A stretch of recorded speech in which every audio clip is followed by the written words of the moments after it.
Chapter 1, Mystery Girl. It all began on a beautiful spring morning in a village called Whistler, in Canada, a pretty little village in the mountains of British Columbia. There was a cafe in the village, with tables outside, and at one of these tables sat a young man. He finished his breakfast, drank his coffee, looked up into the blue sky, and felt the warm sun on his face. Nick Lortz was a happy man. The waiter came up to his table. More coffee? He asked. Yeah, great, Said Nick. He gave the waiter his coffee cup. The waiter looked at the camera on the table. On vacation? He said. Where are you from? San Francisco. Nick said. He laughed. But I'm not on vacation, I'm working. I'm a travel writer, and I'm doing a book on mountains in North America. I've got some great pictures of your mountain. The two men looked up at Whistler Mountain behind the village. It looked very beautiful in the morning sun. Do you travel a lot, then? Asked the waiter. All the time. Nick said. I write books, and I write for travel magazines. I write about everything: different countries, towns, villages, rivers, mountains, people. The waiter looked over Nick's head. There's a girl across the street. He said. Do you know her? Nick turned his head and looked. No, I don't. Well, she knows you, I think. The waiter said. She's watching you very carefully. He gave Nick a smile. Have a nice day. He went away, back into the cafe. Nick looked at the girl across the street. She was about 25, and she was very pretty. She is watching me, Nick thought. Then the girl turned and looked in one of the shop windows. After a second or two, she looked back at Nick again. Nick watched her. She looks worried. He thought. What's she doing? Is she waiting for somebody? Suddenly, the girl smiled. Then she walked across the street, came up to Nick's table, and sat down. She put her bag down on the table. The bag was half open. Hi. I'm Jan. She said. Do you remember me? We met at a party in Toronto. Hi, Jan. Said Nick. He smiled. I'm Nick. But we didn't meet at a party in Toronto. I don't go to parties very often, and never in Toronto. Oh, The girl said. But she didn't get up or move away. Have some coffee. Said Nick. The story about the party in Toronto wasn't true, but it was a beautiful morning, and she was a pretty girl. Maybe it was a party in Montreal. Or New York. The girl laughed. okay. Maybe it was. And yes, I'd love some coffee. When she had her coffee, Nick asked. What are you doing in Whistler? Or do you live here? Oh no, She said. I'm just traveling through. And what are you doing here? I'm a travel writer, Nick said. and I'm writing a book about famous mountains. That's interesting. She said. But her face was worried, not interested, and she looked across the road again. A man with very short, white hair walked across the road. He was about 60 years old, and he was tall and thin. The girl watched him. Are you waiting for someone? Asked Nick. No. She said quickly. Then she asked. Where are you going next, Nick? To Vancouver for 3 or 4 days. He said. When are you going? She asked. Later this morning. He said. There was a letter in the top of the girl's half-open bag. Nick could see some of the writing, and he read it because he saw the word Vancouver, and we can meet at the Empress Hotel, Victoria, Vancouver Island, on Friday afternoon. So she's going to Vancouver too. He thought. Suddenly the girl said. Do you like movies? Movies? Yes, I love movies. he said. Why? I know a man, and he loves movies and going to the cinema. She said slowly. People call him Mr. Hollywood. She smiled at Nick. Can I call you Mr. Hollywood too? Nick laughed. Okay, He said. and what can I call you? She smiled again. Call me Mystery Girl. She said. That's a good name for you. Said Nick. Just then, the man with white hair came into the cafe. He did not look at Nick or the girl, but he sat at a table near them. He asked the waiter for some breakfast. Then he began to read a magazine. The girl looked at the man, then quickly looked away again. Do you know him? Nick asked her. No. She said. She finished her coffee quickly and got up. I must go now. She said. Nick stood up too. Nice too. He began. But the girl suddenly took his face between her hands and kissed him on the mouth. Drive carefully, Mr. Hollywood. Goodbye. She said, with a big, beautiful smile. Then she turned and walked quickly away. Nick sat down again and watched her. She walked down the road and into a big hotel. Now what? Thought Nick. Was that all about? The man with white hair watched Nick and waited. After 4 or 5 minutes, Nick finished his coffee, took his books and his camera, and left the cafe. His car was just outside the girl's hotel, and he walked slowly along the street to it. The man with white hair waited a second, then quickly followed Nick. From a window high up in the hotel, the girl looked down into the road. She saw Nick, and the man with white hair about 50 yards behind him. Nick got into his car, and the man with white hair walked quickly to a red car across the street. 5 seconds later, Nick drove away in his blue car, and the red car began to follow him. When the girl saw this, she smiled, then went to put some things in her travel bag. Chapter 2. A Hand in the Back. That evening, in his hotel room in Vancouver, Nick could not stop thinking about the girl in the Whistler Cafe. Why did she come and sit with him? She didn't know him, and that story about a party in Toronto wasn't true. And she was worried about something. But what? And that kiss. It was nice, of course, but why did she do it? Maybe she liked my face. Nick thought. Or my brown eyes. But I'm not going to see her again, so it doesn't matter, forget it. He put some money in his pocket and went downstairs to the hotel restaurant. But there were no free tables, so he walked down to Gastown and found a restaurant there. After dinner, he went for a walk. Vancouver was a friendly city, and Nick liked walking through Gastown and Chinatown, looking in the shops and watching the people. It was nearly dark now, and it was a busy time of the evening. There were a lot of cars and a lot of people. After a time, Nick began to walk back to his hotel. He came to a busy street and waited, with a small crowd of people, to go across. A tall woman in a blue dress stood next to him. She turned and smiled at him. It's the first warm evening of spring. She said. It's nice to be out after the long cold winter. Yay. Said Nick. It's great. It's. Suddenly, there was a hand in his back, and the hand pushed Nick into the road. Nick fell on his face, in front of a big green car. People screamed. But the green car stopped, only inches from Nick's head. The woman in the blue dress ran into the road and pulled Nick to his feet. Are you okay? What happened? She said. The driver of the green car shouted angrily at Nick, but Nick did not hear him.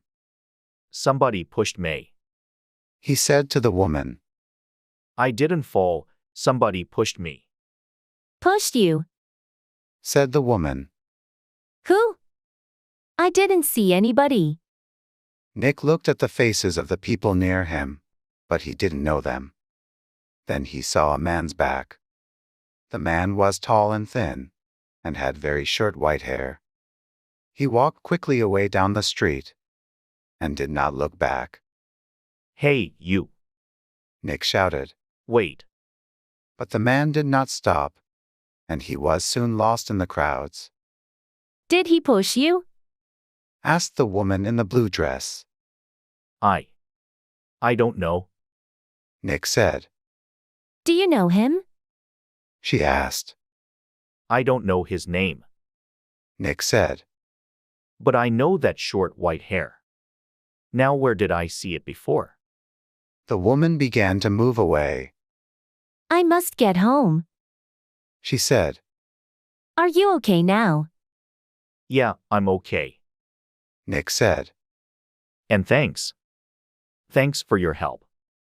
That's okay. The woman smiled. Be careful now. Back in his hotel, Nick sat on his bed and thought. It was an accident. Nobody pushed me, it was an accident. Nobody wants to kill me. And there are hundreds of men in Vancouver with white hair. It was 1 o'clock in the morning, but Nick couldn't sleep. He listened to the cars in the road, and he looked at the night sky through his hotel room window.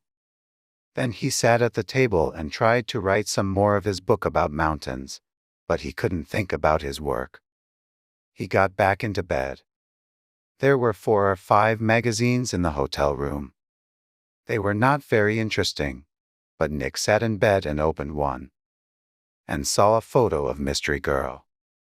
He looked at the picture very carefully. But yes, it was her.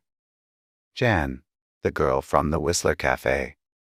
She was next to a man of about 50 or 55, and they were in the garden of a big expensive house. They smiled at the camera, and they looked very happy. Canadian millionaire Howard Hudson and his daughter, Meg, it said under the picture, at their home in Toronto. Meg Hudson. Not Jan. Not Mystery Girl. Meg Hudson, the daughter of a millionaire. Nick read it again. Why did she come and sit with me in the cafe at Whistler? He thought. Millionaires' daughters don't sit with strangers in cafes and then give them a big kiss when they leave. Why did she do it? What did she want?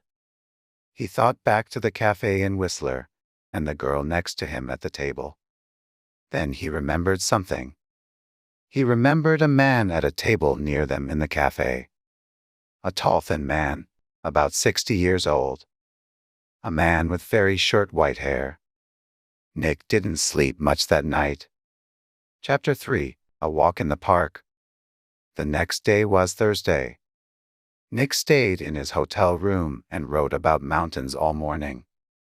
Then he drove to Stanley Park in the afternoon. He sat and read a book for an hour.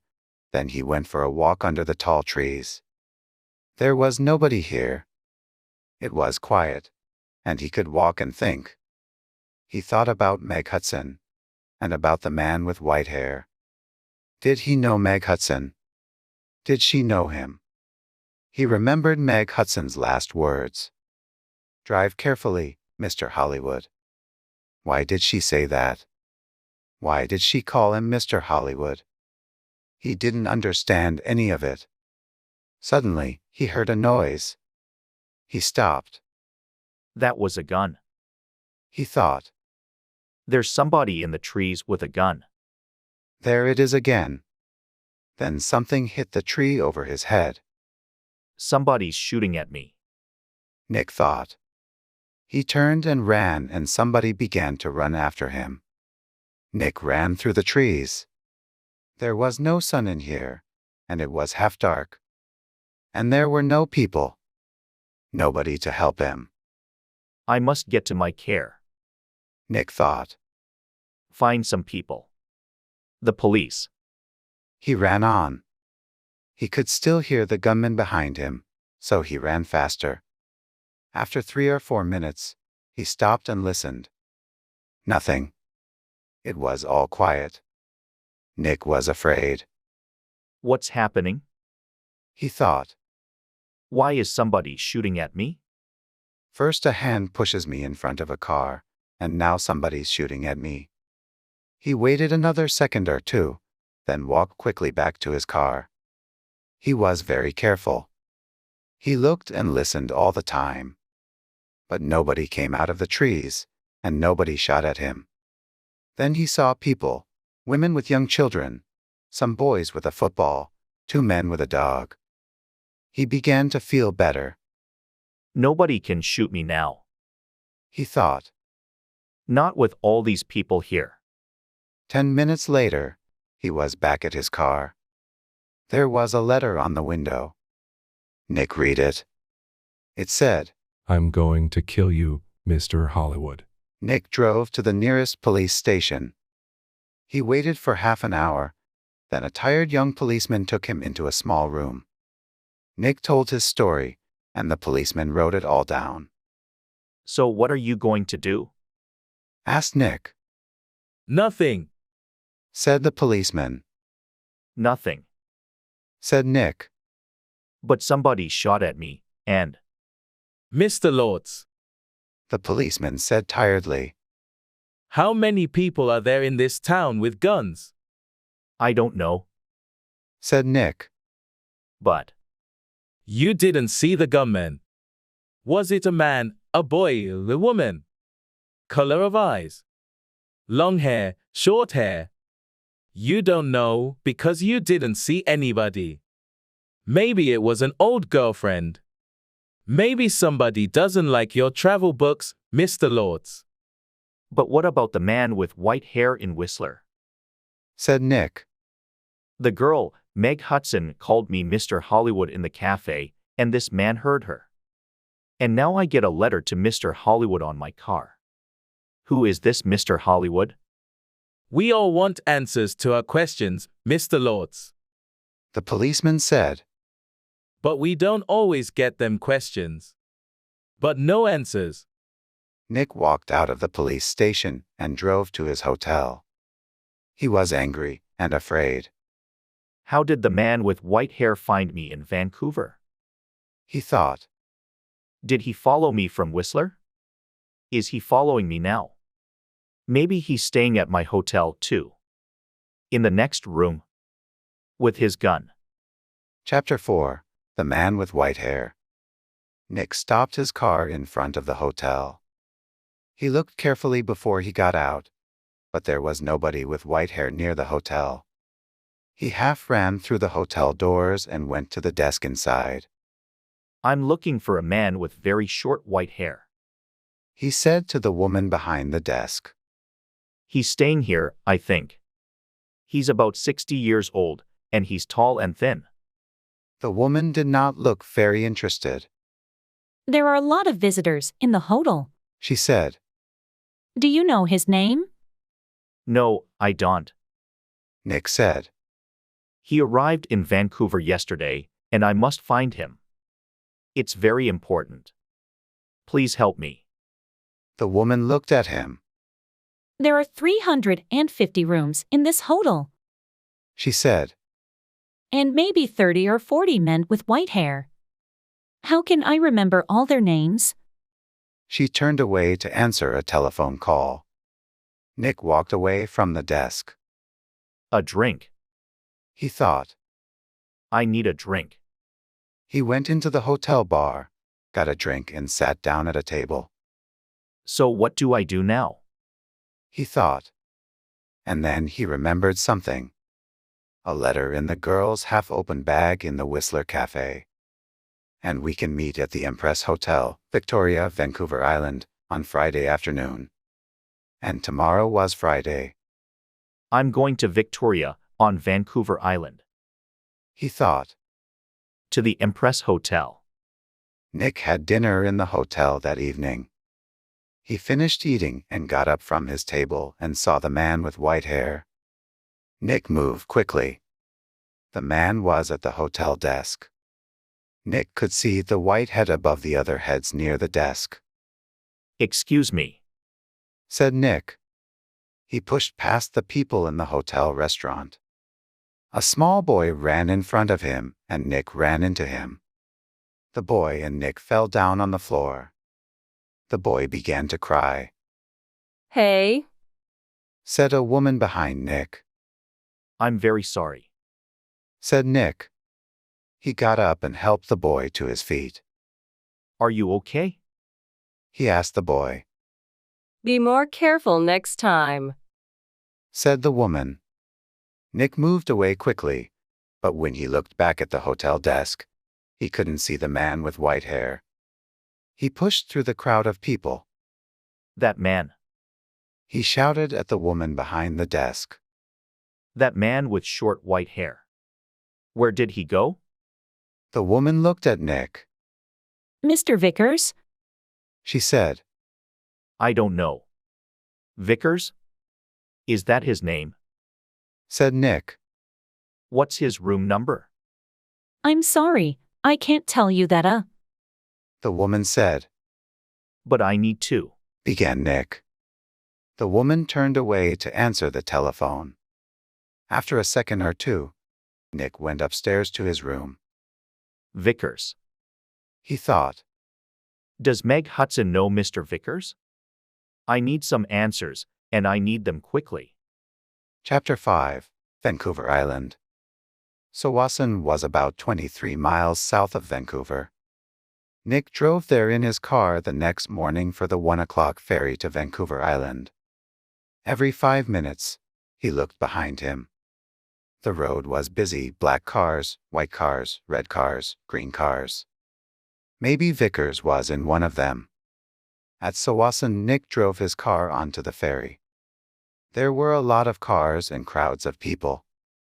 Nick got out of his car and walked up and down the ship. He looked for a man with white hair, but he didn't see one. Soon the ferry began to move and Nick felt better. He found the ferry restaurant and got something to eat. More people came in. Nick looked at the faces of all the older men. Some had hats on, so he looked for somebody tall and thin, but there was nobody. Maybe he's not on the ferry. Nick thought. Maybe he's back in Vancouver. Later, Nick walked around the ship again. Once, he thought he saw the man with white hair in the crowds, but he could not be sure.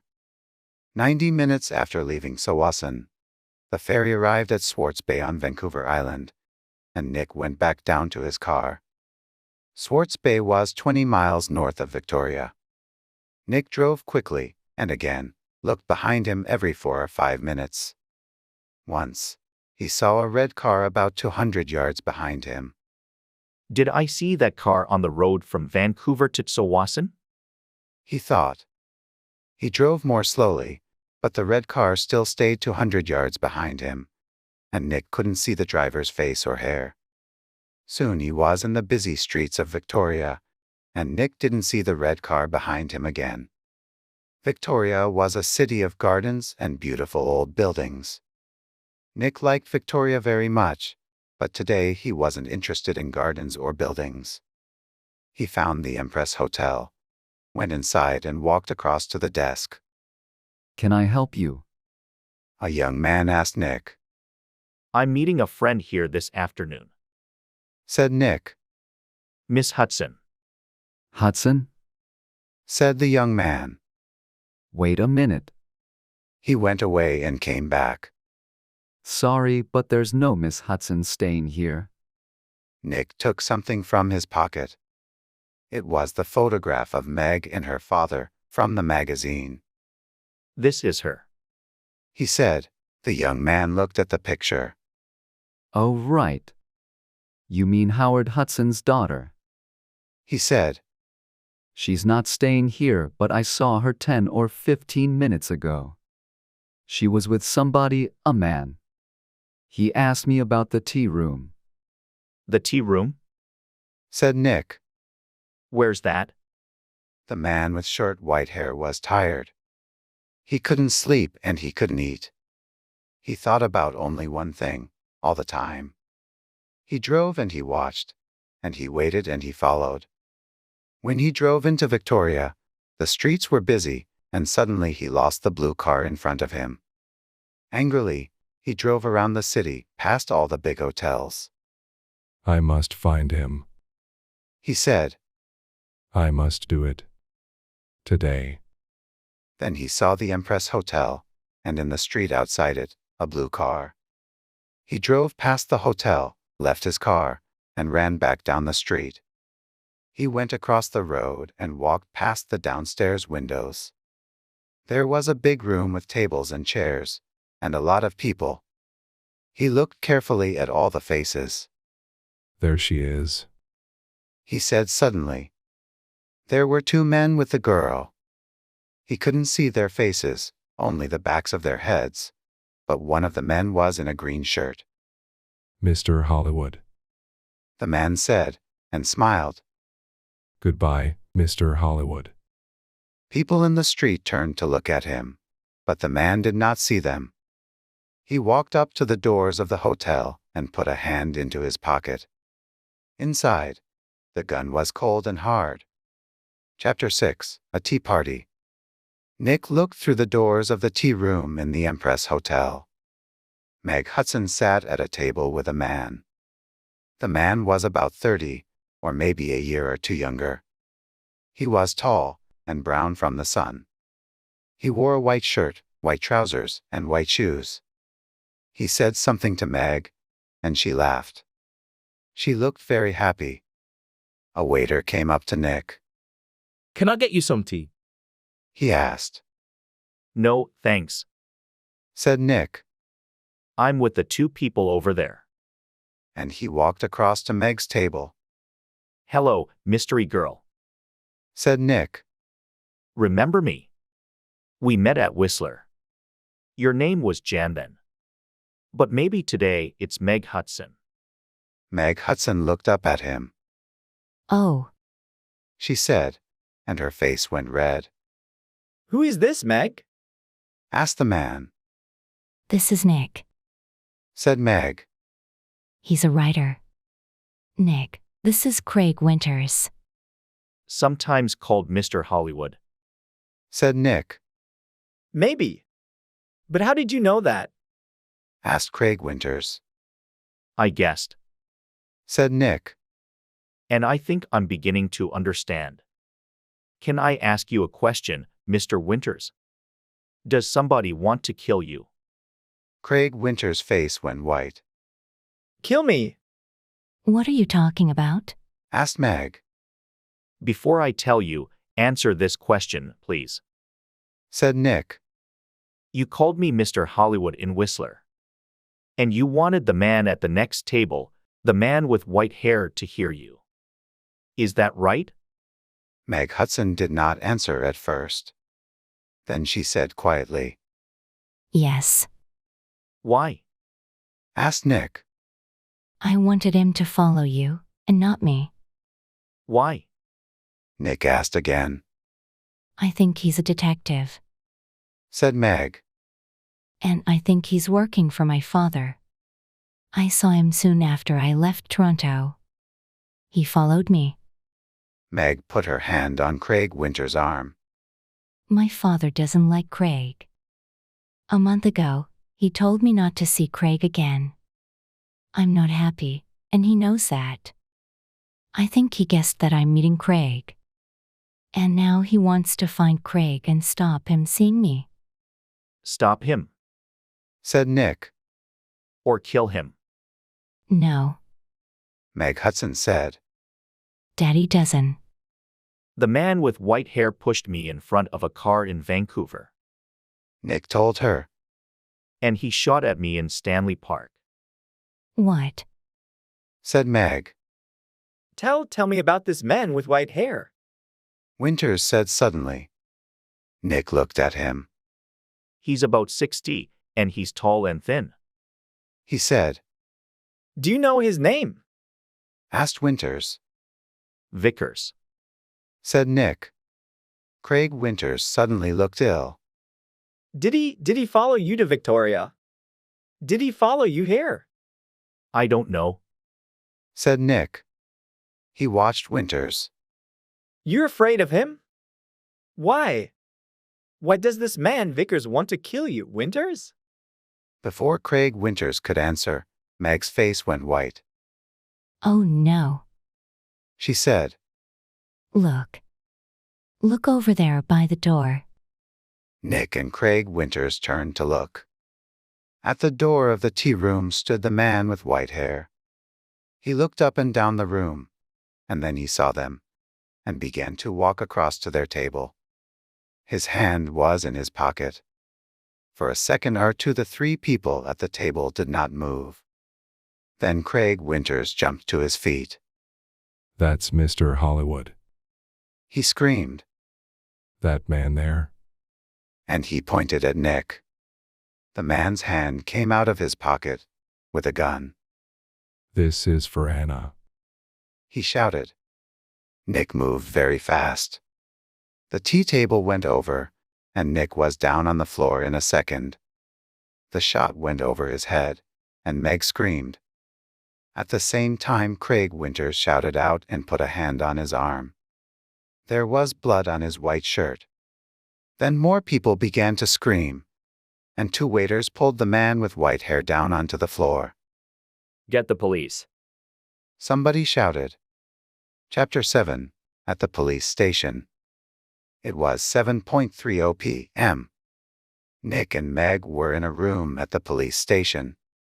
The man called. Vickers was in a different room, with 3 detectives. There was a doctor with him too. Craig Winters was at the hospital. The door opened and a detective came in with 2 cups of coffee. He put them down on the table and turned to go out again. Detective Edmonds. Meg said, Did the hospital call? Is Craig going to be all right? Winters. Detective Edmonds said, Yes, he's going to be okay. Can I call the hospital now? asked Meg. I'd like you to wait.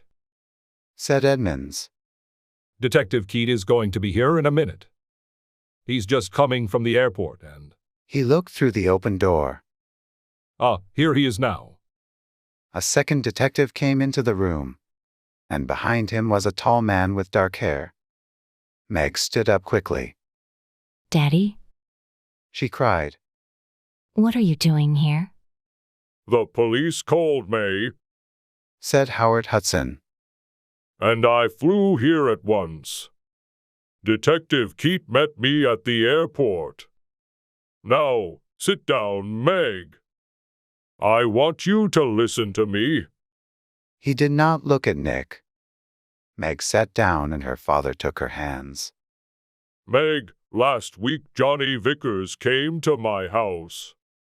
He wanted to talk about his daughter. You remember Anna, Meg? 3 months ago, she jumped off a bridge in Boston and died. She was young, beautiful, rich, and she didn't want to live. Why? Because she loved a man, and the man took her money, ran away, and left her. And the man was called Wood. No. Said Meg. No. Yes, Meg, yes. He was called Mr. Hollywood. No. Shouted Meg. She began to cry. That's right, Miss Hudson. Said Detective Keat quietly. To you, he gave the name Craig Winters. When Anna Vickers knew him, he was Carl Windsor. But he liked all his girlfriends to call him Mr. Hollywood. He took nearly $50,000 from Anna Vickers, and there was a girl before that. No, it's not true. Meg shouted. It is true, Meg. Said her father. Winters, Windsor gets all his money from rich men's daughters. Johnny Vickers loved his daughter. He went to her house in Boston after she died. He read her letters and learned about the money and the name Mr. Hollywood. And when he came to my house, I told him about you, Meg.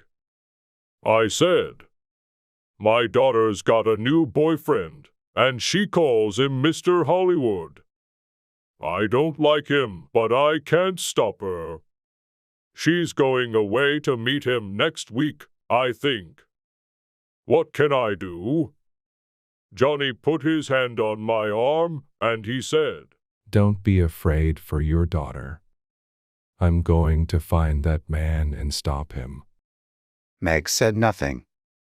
Her face was very white. For a minute or two nobody spoke. Then Detective Edmonds said, Vickers told us all about it, Miss Hudson. He followed you to Whistler and saw you with. Nick began to understand. With me, in the cafe. And Meg called me Mr. Hollywood. Howard Hudson looked at Nick. You're the travel writer guy, right? Lortz. Nick Lortz, said Nick. Vickers nearly killed me. He shot at me twice, and... But Howard Hudson was not very interested in Nick. He looked at his daughter again. How much money did you give him, Meg? He said. Chapter 8, A Nice Smile. Nick took the evening ferry back to Vancouver. He was tired and hungry, so he went down to get some dinner in the ferry restaurant. The restaurant was busy and there was only one free table. Nick sat down quickly and began to eat. I must get back to work tomorrow, he thought, and forget about millionaires' daughters and men with guns. Excuse me, Somebody said. can I sit with you? Nick looked up. There was a pretty girl next to his table. He got up. It's okay. He said, You can have this table. I don't want it. and he began to move away. Please don't go. The girl said. Stay and finish your dinner. She smiled at him. It was a nice smile. But Nick knew all about nice smiles.